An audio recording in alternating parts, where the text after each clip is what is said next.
Il y a plusieurs années, j'ai ralenti mon activité de photographe de mode et de portrait, c'est-à-dire tout ce qui était lié à la photographie commerciale, parce que j'ai eu envie de revenir à ce qui est à l'origine de mon désir de faire de la photographie, à savoir du paysage en noir et blanc.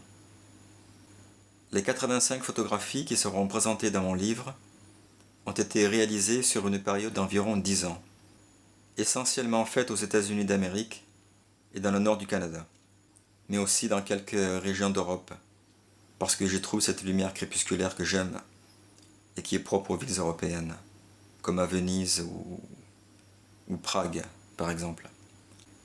Dans mes photographies, il y est d'abord question d'atmosphère, de lumière ténébreuse, de mystère aussi. Je voyage seul, sur plusieurs mois, et de préférence l'hiver.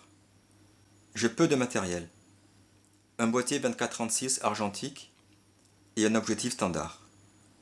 Voyager seul permet de faire deux voyages, celui qui est réel et physique, et l'autre qui est plus intérieur. C'est celui que je préfère. Le voyage que l'on ne peut pas faire lorsqu'on est avec d'autres personnes, et qui permet cet état introspectif, qui est nécessaire pour pouvoir photographier. Paysage et transfiguration. Pourquoi ce titre ?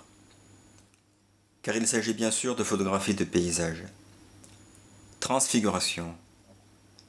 Et bien m'éloignant de la réalité, pour me rapprocher au mieux de mon univers. Mon regard sera d'abord fait d'opacité, puis de mélange d'incertitude et d'intuition. Il va transformer l'état de ce qui existe à un paysage rêvé et deviendra par ce fait une photographie d'un paysage transfiguré.